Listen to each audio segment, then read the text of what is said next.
Welcome back to the channel, everybody. We've got a little bit of a different treat for y'all today. We've been trying to put this interview together for quite some time, and we're going to go and interview Jackie Lewis, owner of the NAPA Auto Parts store here in Magnolia, and he also owns Prescott Raceway up at Prescott Drag Strip. We're going to venture off up to Prescott, visit with Jackie for a little while, and we're going to take old Bump up there and let him stretch his legs a little bit. Y'all stay tuned. Alright guys, I had to stop in to see Miss Cindy at NAPA for a minute.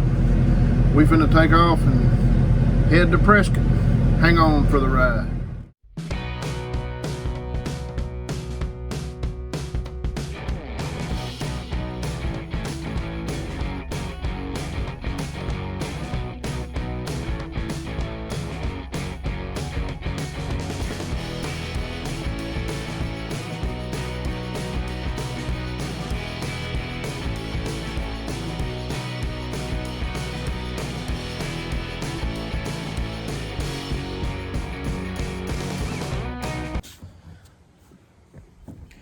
All right, everybody, we're at Prescott Raceway. Going to visit with Jackie Lewis.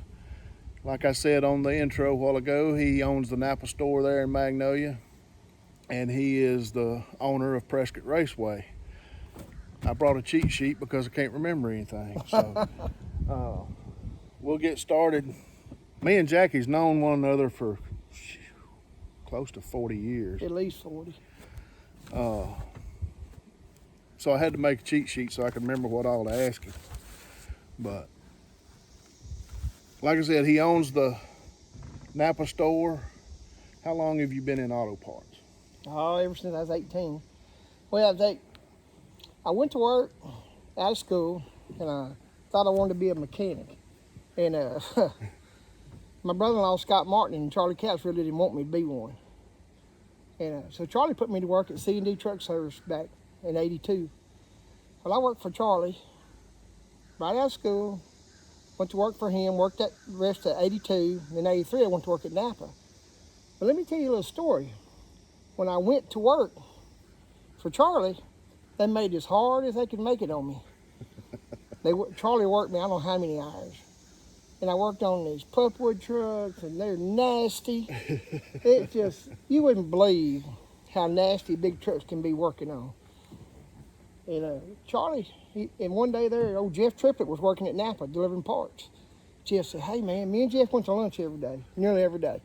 He said, "I'm finna quit NAPA." He said, "You want my job?" I said, "What do you do?" He said, "All I do is ride around a delivery truck and deliver parts." I said, "Man, that sounds fun." That sounds a lot better than what I'm doing. And so, long story short, they broke me. Charlie and Scotty broke me from being a mechanic. I'm glad they did. I mean, when I got in the parts business, man, I took to it. I loved it. I loved the people. Right. You know, I just, Mr. Johnson taught me a lot about, you wouldn't believe, a lot of people said Buddy was a different person, but he was a good person. He was.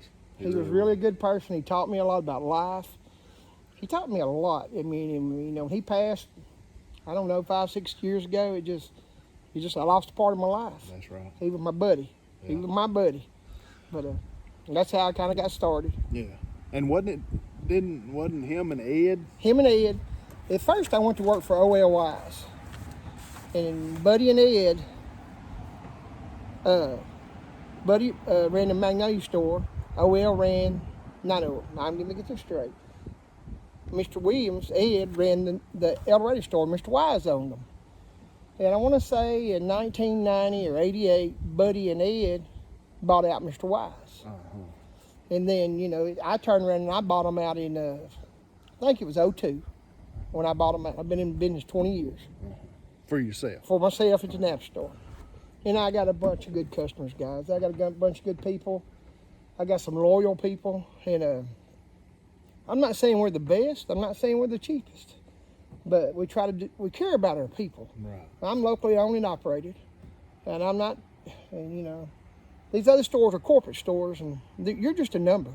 Yeah. You're just a number is all you are to them. That's right. Statistics. Statistics. And, I don't know. It's just I see the world changing a lot. It's kind of weird, but if, you know, I don't know. You just I'm gonna do it a few more years, and I'm finna retire. I'm finna come up here. Yeah, Finna come up here and try to make a living doing this old racetrack. that's right.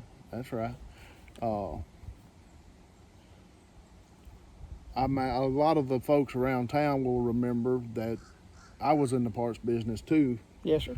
Worked right next door to Jackie when I worked for Crow Burlingame. He was I did working work. at NAPA. I did work for Crow Burlingame a couple of years, and I got a dose of the corporate, Yeah, and I got enough of it. And I asked Mr. Johnson, could I come back home? that's right. And I went back home, and I answered to one person.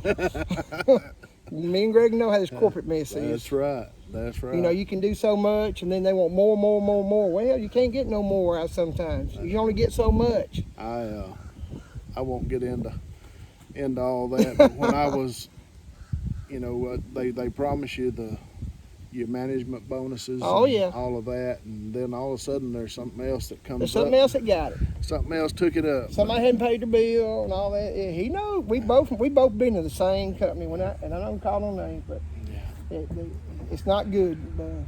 I feel sorry for a lot of these kids that work for these corporate, because you know they can be really good parts people, and they just drive them in the ground, and they don't want to do it no more, and they find something else to do. That's why you can't find Good. parts people. You can't anymore. find parts people no more. If it won't show up on that computer screen, they can't find it. And you know these guys at these other stores, they'll call me. I don't mind taking time and showing them.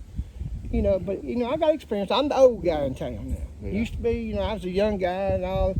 There's Fred Camp and all that bunch and all them guys. Now I'm the old one. That's right. I'm the oldest one of the bunch. Boy, and I go, oh, me and Cindy, we're the oldest.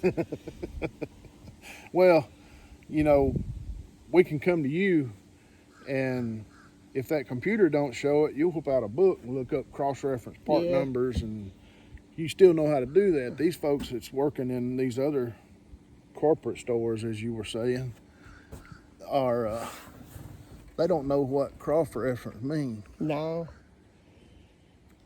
And guys, it is hard. We got a bunch of old books. It's hard to get a book done. Yeah. And don't get me wrong. Sometimes when it comes to the computer, they may be a little smarter than me. But I try to hold my experience there, and, you know, I can still go back and get some stuff every once in a while. That's right. Well, I think all the viewers is going to be more interested in the drag racing and Oh, Lord. the other stuff that goes on. Yeah, let's go. How long have you been drag racing? Okay, guys, I've been drag racing. Back when we started racing, you could not race till you were 16. Right. Well, one day up here, my brother-in-law, Scott Martin, got me in this mess. He, everybody thought he was my daddy, but he was my brother-in-law. He was married to my sister, Diana. Mm-hmm. And let me tell you how I met him. This is funny, guys. I think I was roughly about 10 or 11 years old, and my sister started dating this man. She was working for him and started dating him. And I'm a pretty shy little kid, you know. And one day he was over the house, and it was around, it had to be around the 4th of July, around Christmas. I can't remember. He said, "Hey," he said, "you gonna shoot some fireworks?" I said, "No, I ain't got no way to go get none." He said, "Jump in, let's go." We got to the firework place, and he looked at me and said, "You got any money?" I said, "Nope, it's at home." I said, "I'm saving it." He said, "That's pretty smart." Anyway, that's where me and Scotty began. And I got to go to Haynesville with him every Sunday. I mean, I went everywhere with him, you know. Everybody knows I partially lived. My mom died when I was 10. My mom was my sister. My sister was my mom. Right. And everybody always said, "Boy, your mama looks young." And my sister would always say, "Don't tell them no different. Just tell them what tell them." I said, "I don't want," you know, when I finally had to tell them that's my sister. But we went Tyler, Texas, Hallsville Parish. We raced Haynesville. We was everywhere. Scotty was die hard at it. Mm-hmm. He taught me to be die hard at it. And you know, here I am. I'll be 58 next month, and I guess I still love it just as much as I always did. Yeah. Don't get me wrong, I'm getting old and getting slower. I can't do it like I used to, but he's the one that got me going in this mess. Mm-hmm. Then people like Charlie Couch and just on down the road, people, J.R. Lindsay, all these people just, they influenced me. I remember Monroe Height. Monroe. I was up here one weekend. He had a little old Vega, and it had P, bunch of P's across the back of that Vega. I said, Monroe, what's all them P's for? He said, proper planning prevents piss poor performance. I said, okay. Hey, people like Monroe and them guys, we just had, I mean, I grew up around a bunch of good people. That's and right. Back in the day, I grew up a bunch of good people. And the thing about it, I'm telling all these young people, when you see an older person, just sit back and soak it up. That's right. Just be a sponge. That's what I was. I sit back and I listen and I learn. Sorry, folks, we had technical difficulties. Yeah, we had to do a little rigging, you know. We old Magnolia boys, we know how to rig a little bit. Oh, where was we at? We when talking it went about dead? Monroe, about the Oh, what he yeah. had on his car. What he had on his car. Monroe and people like Monroe and Jim Carker and all them guys, good people. Yeah. I mean, all of them helped me. You know, I didn't get where I'm at by myself. I wasn't born with a silver spoon in my mouth. And my daddy made me get out there and get it. My brother-in-law made me get out there and get it. If you want some money, get out there and get it, boy. Yeah. Mow yards, whatever you got to do. Throw papers. I had paper out for I don't know how long. You'll respect it. You'll appreciate it more if you earn it yourself. Yeah. You know, it's funny. Greg's gonna tell you. You want to know what my favorite car was? I'm gonna go ahead and say it's my Roadrunner. I had a '69 GTX we built. Scotty built, and he would build these cars, and I'd drive them a little bit, and he'd sell them. Everybody thought they were mine. They were mine to drive. And the GTX sold within 9 months. Then we built the Roadrunner. And got the Roadrunner built and all that. He wanted $3,800 for it. And then I started telling him about it for sale and all that. I went home, I told Daddy, I said, Daddy, I got to have this one. I said, I got to have this one. I was roughly I was 18, 19. And he took me to the bank, and he borrowed $3,800, and I went to pay Scotty for the car. And I handed him this money. He goes, what's that? I said, Scotty, I want the car. He turns around, he gives me $1,000 back. He said, that's all I got in the car. And he said, you can have it. I said, I want this one. And I drove it for 3 or 4, I probably drove it until I was 21. And then I got new car fever, and that's the worst thing that ever happened to a person. You know, I was chasing these little gals and stuff, and I thought I had to have AC and all that. Sold the car to my dad. My dad kept it for a while, and then, I had access to it to drive it. And then my dad sold it to my Uncle Tony. And then my Uncle Tony turns around and sells it to a guy named Jack Milton. They had the Texaco station. Yep, I remember Jack that. was a dealer.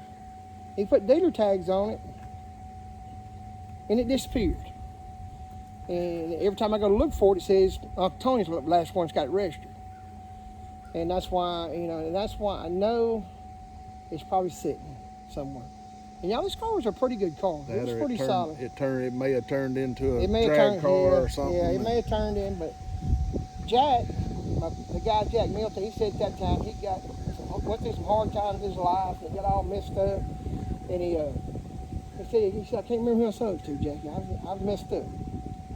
And I've kind of got a lead or two, pretty good one, but then they just kind of, poof, they go out.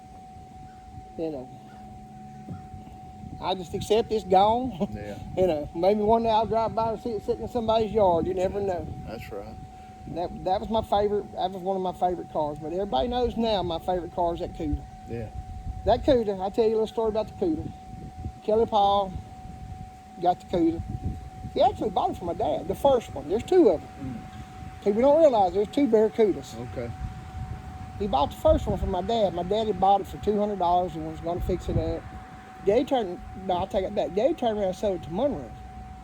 And then next thing I know, Kelly Paul has it. And that's when me and Kelly Paul become friends. Because he come up and it was one of my old motors, and it was Timex, the one that was out of the road, is what it was. And we got to talking, we got to be good friends. And then he goes to Dallas and gets it painted and lives out there while he shows back up.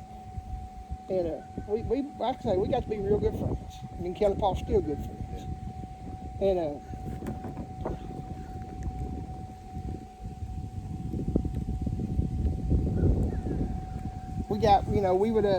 we'd run around, chase women, all that stuff. And one night Kelly was driving it, and I'd already went home, and over by the packing plant, meat packing plant over there by the high school. Everybody knows what I'm talking about. There's them deep ditches. Yeah. And I don't know if Kelly fell asleep or what happened. He wasn't drunk or nothing like that, but he lost control of it. And Kelly wasn't a hot rodder. You know, it was funny. He had a fast car, but you never seen Kelly acting up. Right. If you seen Kelly's car acting up, they always knew I was driving. That's what they said. And, he ran off in that ditch, hit a big stump. Hit the cable member, pushed the cable member all the way back, and all that good stuff. I mean, it hurt it. We couldn't fix it. And we went and looked around for about 6 months, and I was up here at the track racing one day, and I had them announce, anybody have a cooler? A body, well, Big John Church, what they call him. I don't know if he had the red dart. I don't know if you remember him. Had a white stripe. He come from Pine Bluff. Oh, yeah, yeah. He said, I got one, boys. He said, I'll take $200 for it. Well, we done bought about 4 or 5 parts cars that wasn't maker cars. And we went up there that day, took a trailer, went up there, and we drove in, and we seen this cooler sitting over here. I said, boy, I wish we could get that one. I said, that don't need a whole lot, Kelly. He said, yeah. We kind of looking around, the man come out, and they said, where's the car at? He said, it's that one over there. I said, Kelly, man, let's get this thing loaded up and get out of here. $200 what we paid for it. God. $200. Kelly got it home, started doing it. You know, got it done. He drove it. We played with it for a long time. I was about 21 when I started messing with it, 22. Kelly was about 18, the original coupe. And the other one was, Kelly didn't have that going for about 3 or 4 years. And then, I don't know, Kelly fooled around, got married, and didn't have time for a hot rod. You know, when you get married and you're young, you ain't got time for a hot rod. He had sat out there for a long time, and then he sold to Richard Reese. And Richard bought a whole bunch of stuff for it and did a bunch of stuff. Richard never done nothing with it, and I bought it. So I've had it. I've been in business for 20 years. I've had it 25 years. And me and that old car, we got it going on. You know, it's just. And it's still got Timex in it. No. Not the original. Not the original. The original Timex. Yeah, we called this motor Timex because what happened, it was in a car of my dad's, and I burned it to the ground. We got it out, cleaned it up, put the motor in another car, and it run. It still ran. And everybody in the country had the motor. Kurt Wood, everybody had it. Kelly had it, and we just thrashed it, and it just kept on running. And I ended up back with it, and I freshened it up and put it in my wife's first with a Valiant. She run it. And that's why we called it Timex. Well, the car now we call the car Timex. Okay. Because I thrashed that old car pretty hard. And then used to, if it tore up, I'd get it fixed pretty quick as I got older.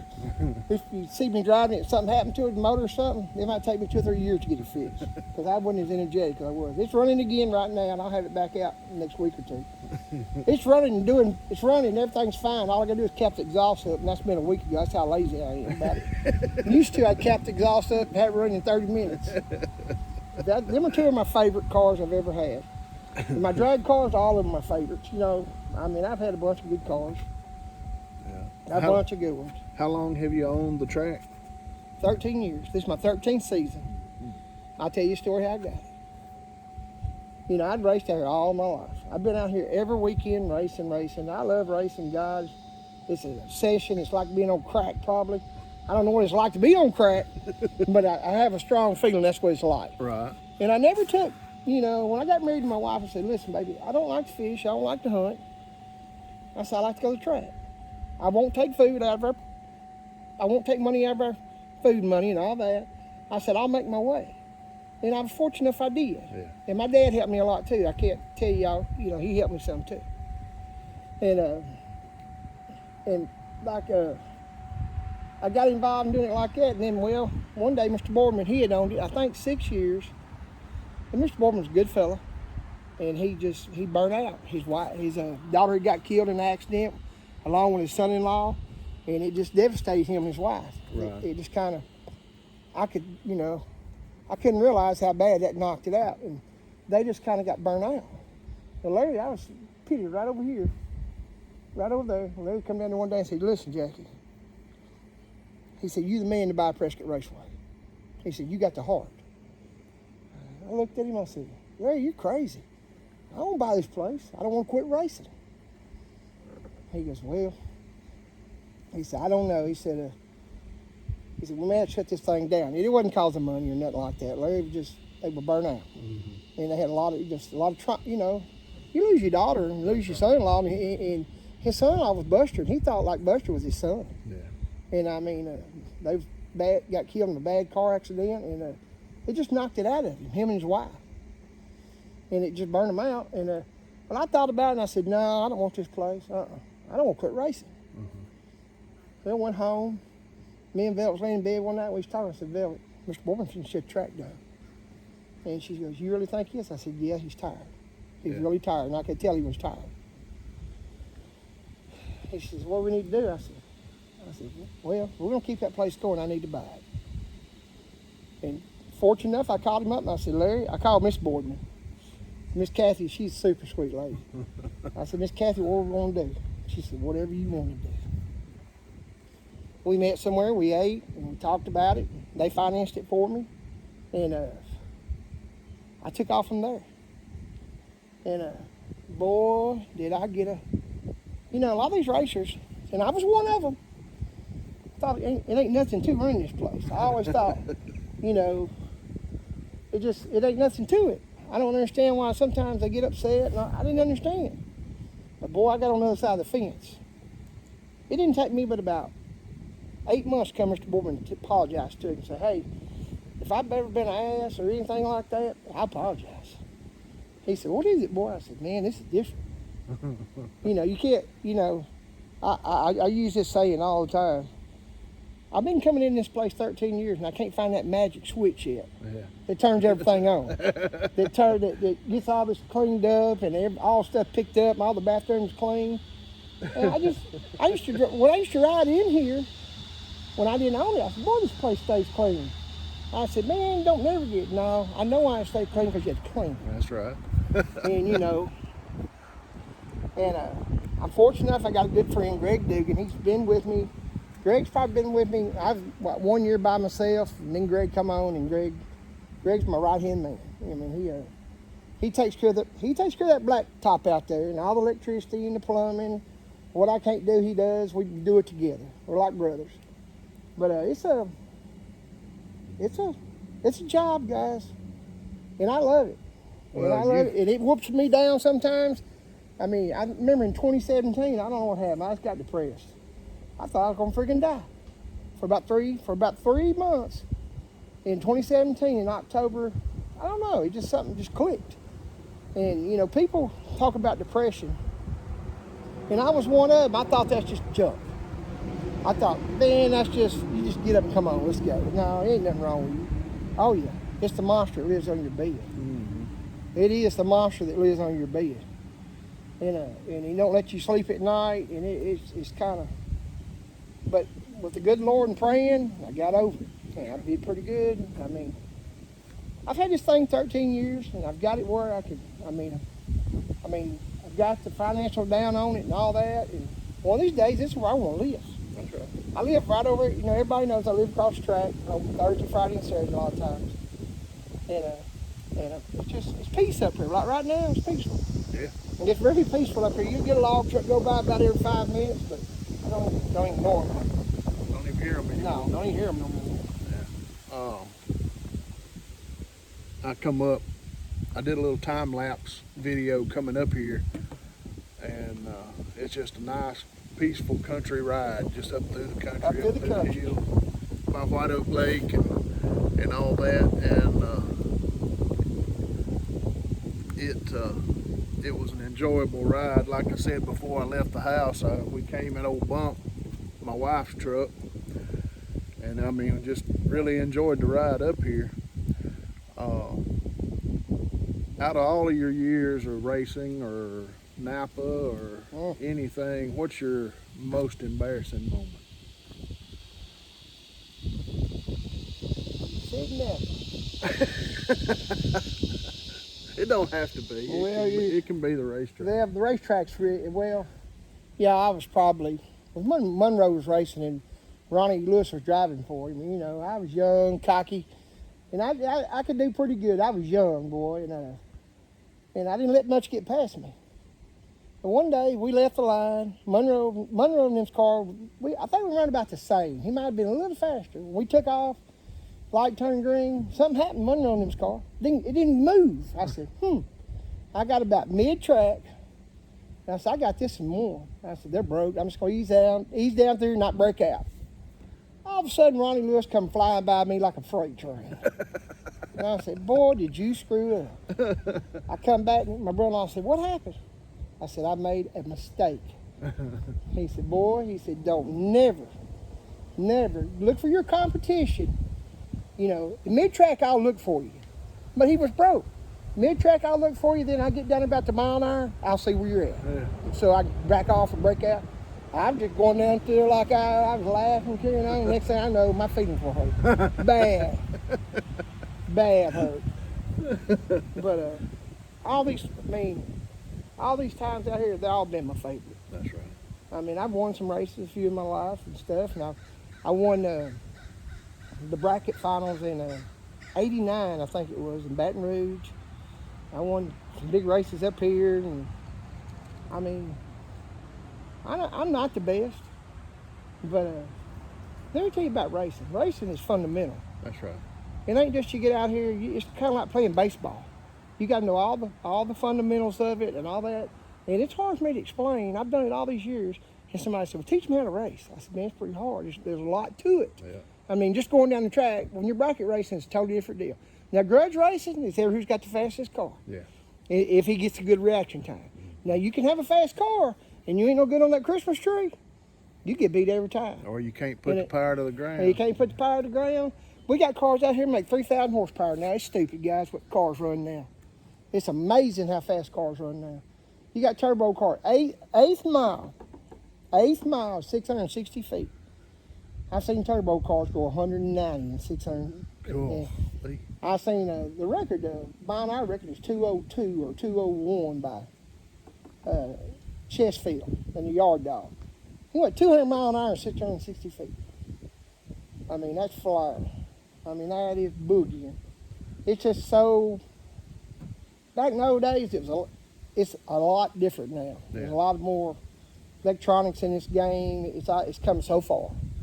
Yeah, but it's good to come out and watch and have a good time. That says something for the sport on how it's evolved, because at one time they raced quarter mile up here. Oh yeah. And if you had a 1050 quarter mile car, you was fast. I mean, you was fast. Now they got street cars going that fast. Yeah. They're driving them up and down the road. That's right. And the quarter mile, 10-second car at quarter mile being fast wasn't running 200 mile an hour. No. About 120 something, I think. Yeah. But I know everybody calls Prescott our home track, which it is our home track, not because Jackie's from Magnolia. That's the closest track to us. Yeah. Years ago, when I first started up here, I run a little Mazda 5-speed 4-cylinder pickup. Won all the time. I won the High Point overall championship in that little truck. 89, 90, somewhere along in there, and won the street class, and went to that bracket final that he was talking about down in Baton Rouge and got 5th place out of 175 cars in a 4-cylinder 5-speed Mazda pickup. Probably drove it down there, didn't you? No, I hauled it. You hauled it? I hauled it. After breaking the axle up here that time, I thought I better not drive it all the way to Baton Rouge just in case. But it was a lot of fun. And the thing about it, like Greg's talking, you know, street now we have a street class and it averages 12 cars. Back then when Greg ran, it was 40 cars. Yeah, 40 street. something cars. I mean, back then everybody knows things are expensive now. Yeah. And not everybody can do it. And, you know, now, back then we'd have an average of 200 cars. Now we have an average of maybe 65 or 70, maybe. And, but like I say, back then there was cars all over the place. But you didn't pay for $10 a race too. That's right. And now you may run a race, you pay $200 to win, you know, but maybe $10,000 to win. That's right. Back then we ran, I think, street was $75, 50 and 25 runner up when I ran. Mm-hmm.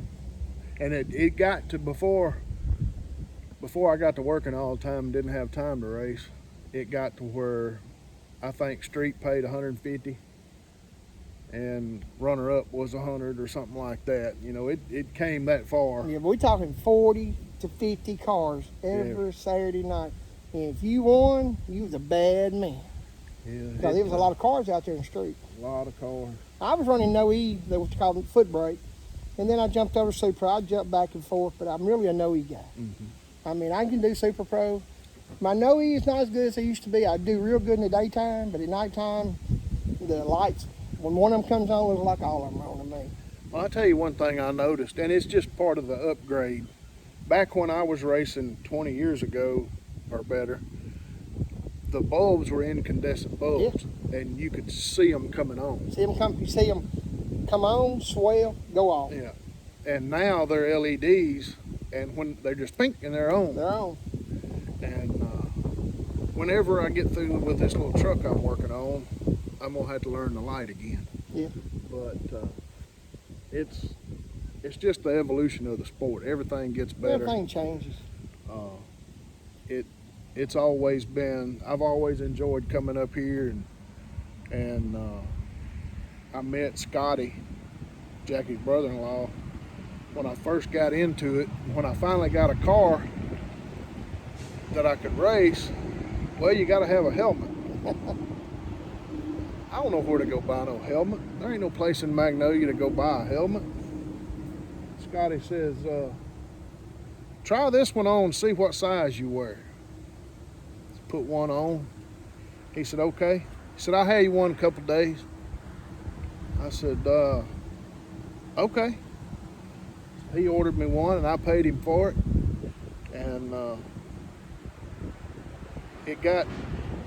we had a hailstorm back a long time ago now, but it ruined our house, knocked holes in the roof, and that helmet got ruined in the closet of that house. And I mean, I wish I still had it, but it got ruined too bad to be taken care of. But Scotty helped a lot of people. Scotty helped all the kids. You know, Scotty ran the Sonic, and everybody that worked for Scotty. You know, there was a guy telling me one time, and it ain't been many years ago, a lot of the kids that worked for Scotty, they grew up, and they made something of themselves a little bit. They stayed out of trouble, because that's what he expected out of us. That's right. And I'm going to tell you, I'm not trying to brag because he's my brother-in-law, but the Sonic was the best place in town, the cleanest place in town. Yeah. Y'all don't know, but, you know, he ran a business. He ran a ship. Mm-hmm. And he wanted everything, and he raced like that too. Yeah. Everything had to be, I mean, he'd get on my nerves so bad about some of the craziest crap he wanted me to do, and I was just crazy, you know. Me, him, and George built race cars, and it was just, he did help a lot. He didn't mind spending time.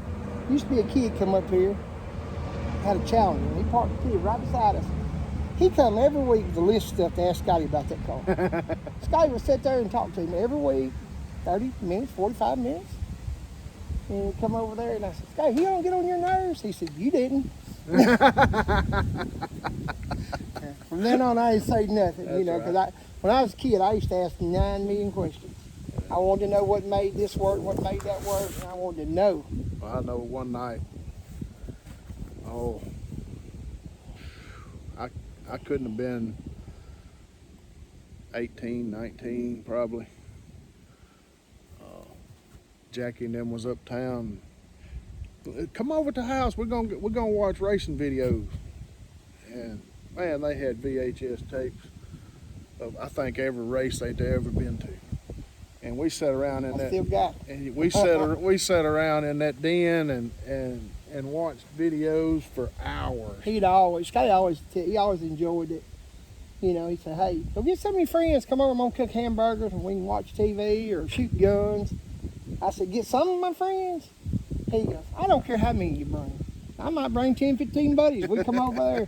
And he enjoyed that. Yeah. Y'all, I'm gonna tell y'all, he enjoyed that. He enjoyed that so much. All them kids coming over and fellowshipping and having a good time, he enjoyed it. He didn't mind cooking for them. He built him a smokehouse. He'd cook us hamburgers or steaks, and we sat around and watch racing and laugh and carry on. And tell all kinds of jokes and talk about women. He just got a big kick out of it.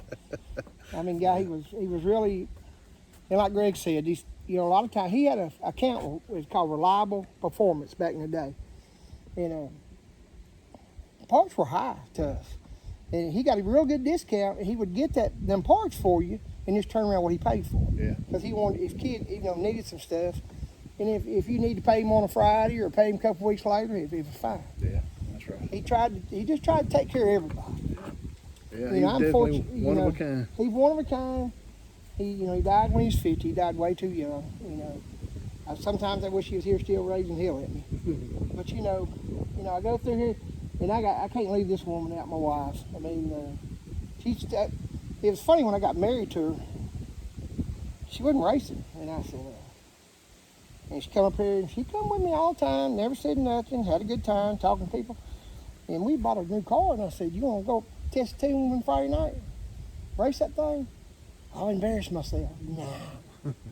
I think when that night was over, she done run about 25 times. And then after then, it happened. She got hooked just as much as I was. She stood beside me the whole time. There's been times that she wanted to kill me. She's fast. Yeah. I mean, she turned, I just go ahead and say, she turned 59 the other day. And she still can run a 4. She still can run a. Well, I turned 58. Hell, everybody knows how old we are. And she's still a bad woman in a race car. Yep. I mean, don't get me wrong. She's kind of turned into a fair weather racer, I call it. It can be too hot or too cold, but she still gets out here and does it. She had a bad crash back 10 years ago, and luckily she didn't walk away from it. She did a year later, basically. Yeah. I mean, it hurt her bad. And she got back up and got back on it. That's right. And I was proud of her, Yeah, I saw pictures of the car. I wasn't up here when it happened, but I saw pictures of the car. It was devastating. You know what was funny? I guess I bought another car while she was in the hospital. After she finally got her bearings together 2 or 3 months later, she goes, "You bought another race car. You didn't know if I was going to live or die." I said, "Oh, I knew you was going to live. You was tough." And about a year later, it took her a year to get back. I mean, she was hurt bad. Yeah. And, but she's still here doing it, and she supports what I do. Like I say, she wants to kill me half the time. But, it's funny, kind of people about me and her. She's serious all the time. She's serious. She wants everything done right, and I praise her for that. She wants the house right. She wants this right. And I'm 58, 57. And I'm still a kid. I'm still a big kid. And she asked me when am I ever going to grow up. And I always tell her, never. I'm going to be 18 and hard as long as I can be. But it's funny how we are.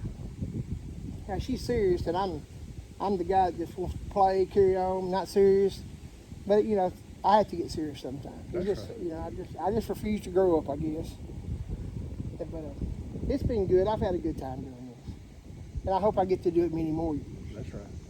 Well, you've done a lot of good for the track, and I've seen the help that you've given people.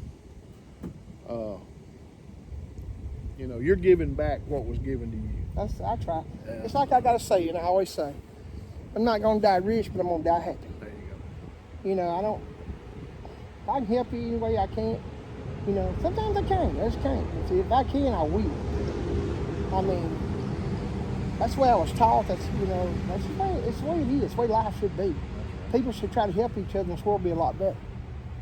Yeah. But, some people you can't help. Don't get me wrong. I've been took advantage of, and my wife told me I told you, and yeah, you're right. But I know I did the right thing in my heart. Yeah, that's right. All right. Well, I know Jackie's got a lot of work to do. They've got an event coming up here tomorrow. What's going to be here? D&D grudge racing. D&D is one of the big grudge racers around this part. And there'll be some fast cars, man. There's always a bunch of fast. D&D, we call it outlaw grudge racing. No time shown, betting. I'm going to tell you guys, and y'all think I'm crazy, the bet can start off at $1,000 when I start in the line. Within 30 minutes, not 30 minutes, a minute to a minute and a half, it can go to $20,000. Side bets. Just crazy. Wow. I've never seen nothing like it. I'm going, wow. You see $100 bills flying here and there, and I just get back and go, wow. They take it serious. They take it real serious. I mean, these guys, that's what they do for a living. They grudge race, a lot of them. Wow. And then we got some heavy people there betting and stuff, and it's just what they do. Yeah. And it's a different breed of racing. That's all I'm saying. And it's grudge racing, what we call it. And they may make a pass, maybe 15 minutes before they make another pass. Now bracket racing is just wham, wham, wham all the time. It's different. Well, I noticed your Facebook post. You got your traction compound problem lined out. We got it lined out, man. There was a shortage of it. There's stuff I can't call what the name of it, but there's an ingredient that comes out of Germany. Well, something happened over Germany or whatever, and they didn't have the ingredients. Well, they made some new stuff, and they had to substitute. It's okay for a slick, but it's not real good for a radial, and all these guys run radials. But they was able to get the ingredient, and we're good through he said we're good through all next year. Okay. So, VP, they got it under control. We got our stuff. Just went and bought. That's something else, guys. That's $1,000 drum. Golly. And use a drum race. Wow. There's so much behind the scenes, guys. It's unreal. It ain't like what you watch on, No, it ain't like TV where they pour that little puddle and set it on fire or something. No, they don't do it like that. We have to spray the whole track. I got to get out there and spray it in just a little bit. And are you still going to do the no prep once in a while? Yeah, I'll do it once in a while. No prep needs to be done. I'm going to try to do it once a month. It needs to be done about once every 3 weeks. There's so much of this stuff being done on the streets. And guys, I've done it myself. Don't get me wrong, I've done it myself. But we wasn't very fast back then. We got cars now that are running 5, 6, 8 mile on the street running. There's a lot of people getting hurt. There's some people getting killed. And out here is safe. You come out on Friday night, you do all the drugs you want to. It may be the thrill of doing it, I don't know. And I said, don't get me wrong, like I said, I've done it. Yeah. I've done a lot of it. But people get the wrong concept of street outlaws versus street. Right. Street outlaws, don't get me wrong, there's no guardrails, no telephone poles. You've seen JJ and all them get hurt. But there's fire trucks out there, there's ambulances out there, there's medical, there's behind the scenes, it's out there. That's right. So somebody gets hurt. When Trish had that wreck, got hurt, she ran into some cars in front of that pole. Well, they parked them cars in front of that pole so they'd not hit that thing for buffering. Yeah. And it's dangerous, man. Just like JJ says, this might be the night you die. That's right. And street racing's dangerous. I mean, it's dangerous. Yeah. The guys do it, that's fine. I just wish they'd come to track. Yeah. I got insurance and all that stuff and lights and, but... And there'll be medical here, so... Yeah, I mean... when Bill Dowdy had his deal. Yeah. I mean, there's guardrail over here. He hit the guardrail, bounced him off of it, turned him upside down, he's in the track. Don't get me wrong, he bunged up. Yeah. But that guardrail stopped him from running out down through there and hitting that light pole right over there. That's right. A light pole, race cars are designed to roll. They're not designed to hit poles. Right. A pole will cut a car in half. I didn't see it. We've lost some good people street racing. Yeah. I mean, Paul Solaz, super good guy. He doing some street racing one night and hit a tree and it cut your car in half. He didn't have a chance. That's guardrail. I've seen these guardrails save a lot of butts. Yeah. These concrete ones. Now the metal ones, I call them can openers. Yeah. They'd open your car up. That's all you had back in. Yeah. But these concrete ones, they're a lot safer. Well, most of your tracks, to get insurance, you got to have them now. Uh-huh. You got to have these concrete 3-foot walls. I've seen a lot on Facebook from different racetracks. The owners of the tracks they're getting burnt out on the way they're treated by the people. It takes, Jackie knows because he owns one now, but it takes a lot of work to provide the facility for you to come and have fun. And people don't think about that, and they disrespect the staff, and they disrespect the owners, and this one I saw here a while back, he's That just dirt gonna track is spool it bad. up. He just gonna spool it up and not worry about it anymore. And when all the little places are gone, ain't nobody gonna travel to 200 miles. somewhere to go to a national event track or something. That's gonna be the only places that are still open. If I was gone, the closest place would be Centerville from here, and that's 2.5 miles, 2.5 hours. Paris is it's probably 2.5, 3 hours radius. If Yeah. from here, if Yeah. I was gone, and it's just we're gonna stay, guys. We're gonna stay. We're gonna do our best to stay. I've got my butt tore up before, and I was kind of looking at them, say, "You through?" And they'll say, all you gotta do is say, "You through?" They say, "Yeah, well, let's go racing." But if sometimes people don't see things, all you gotta do is come to me or come to Duke or anybody if we got a problem and talk to us. And we'll say, "Hey, this is what happened." And if we were at fault, we're gonna be the first team. Yeah, we're at fault. We're not perfect. It's not perfect. But we run a tight ship around here. We run a good track. I mean, we prep it good. We do good, and here's the deal. A lot of track owners, and I'm not knocking them, they're good people. A lot of track owners ain't never made a pass down a track. Right. They're a manager. They don't know what's going on. I've got 30 years out here racing. That's right. Don't sit there and try to come tell me some bull crap. Because I've done it. And I know what you want. I understand how you think. And that's what I tell them. I know how you think because I'm one of y'all still, really. I own this place, but I'm one of y'all. And I can see when things ain't right and stuff like that, and I do my best to take care of it. But and I don't have a lot of trouble up here. I don't have a lot of butt chewers and stuff like that. Sometimes people get in their feelings. I've gotten my feelings before. But we run it pretty smooth, I mean, bracket racing is smooth as can be. I mean, you'll have some problems sometimes. Sometimes the grudge guys get at each other because somebody did something. And sometimes they're legit. Yeah.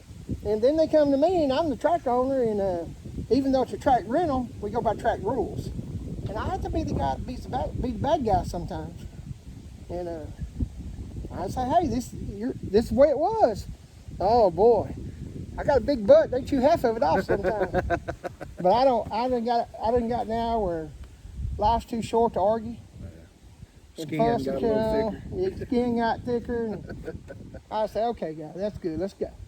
Well, it's always, ever since I've been coming up here, it's always been a family atmosphere. You could bring your kids and didn't have to worry about it. I didn't think a while ago, but who put the track here? There were some guys, their name was Andrews Brothers. They built it in 76. It opened in 77. It was a quarter-mile track. I don't know all the history, but John Guess, one of the guys, him and his buddy, first two people pay and come through. He knows a whole lot. He does. Adger Smith does a lot. I'm gonna go sit down with them one day. We may all three need to go sit down and ask how Prescott Raceway got started. Okay. We need to go with Adger, because Adger's basically the one that started it. These guys built it. Adger, I think, was about the first one to manage it or something. Okay. But we could sit down with Adger. He can tell you to deaden. Okay. He can tell you, and Robert Cornegay ran it for a few years. Them guys know. Man, I was just, when they started, I wasn't about 8, 9 years old. Yeah. No, I take that back. 77, I would have been 11 or 12. If we was racing in Haynesville. Man got killed at Haynesville. Down there, and we decided to start coming up here racing. Scotty did. And there was people crawling all over this place. It was unreal. Never seen nothing like it in my life. But we need to get with Adger Smith, and he would love to do it. I know he would. That'd be cool. And that way I can learn a lot of information. He could tell how Prescott Raceway got started. We still got to get together and get somebody to help fill in the blanks on the sign. Yeah, Grady's got our sign, and it's got all the blanks of the years everybody won and all that. And a lot of the guys can step up and they know when they won. Yeah. All I got to do is put it out, and it kind of got. I know when I bought it.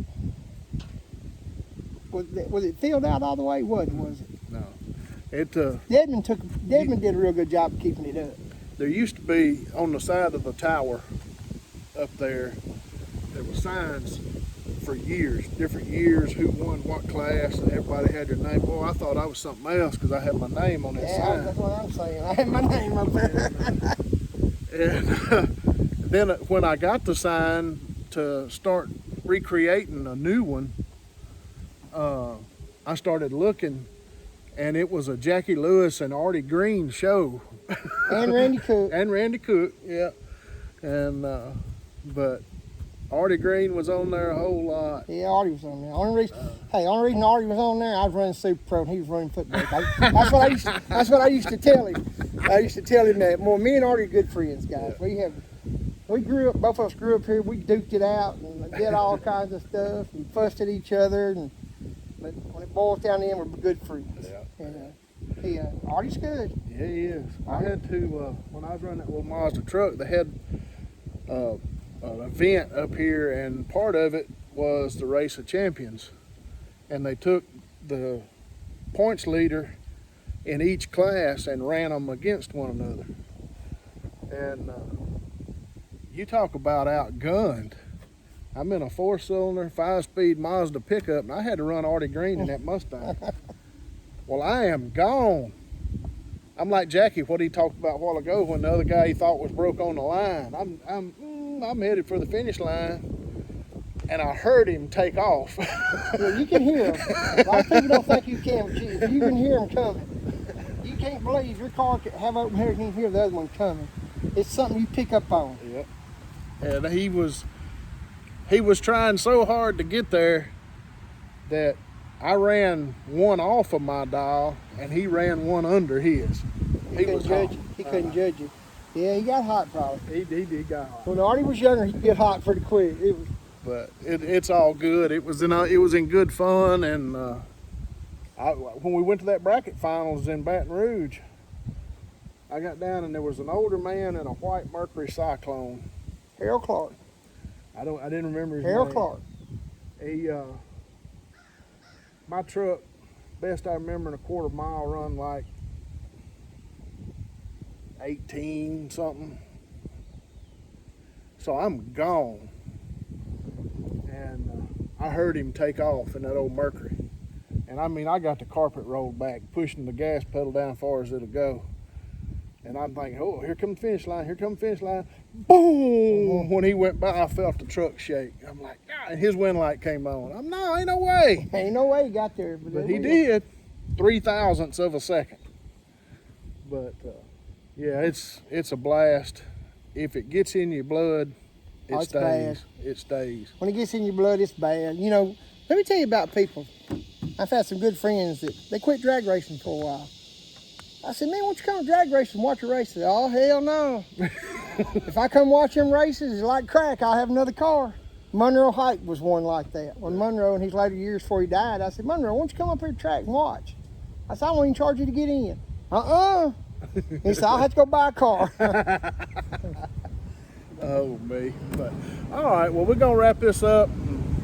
I may go out. Will it hurt anything if I drive down the track? You can go anywhere you want to go. I do. I saw last night where You're fine. I ain't sprayed. Okay. I ain't sprayed. You ain't sprayed yet? No. I'll go up, make a little trip down the track so everybody can see the track, and we'll wrap this up. Like I said, Jackie's got a lot of work to do to get ready.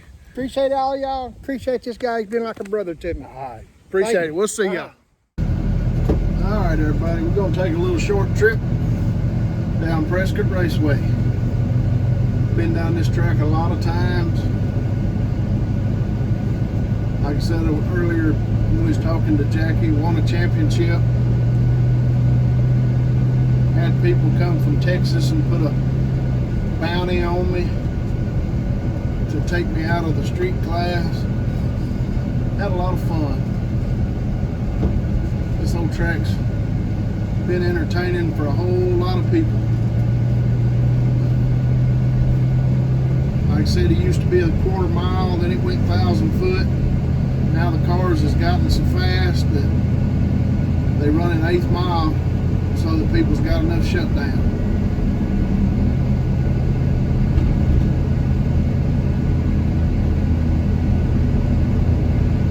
We got to try and help keep all these local tracks open so that people can have a place to come and enjoy the sport. If not, there won't be any sport other than the national events, and eventually that'll go away because the interest is gone.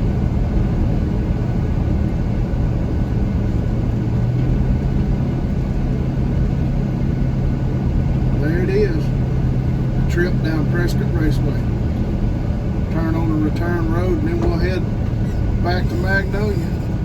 Thank everybody for watching.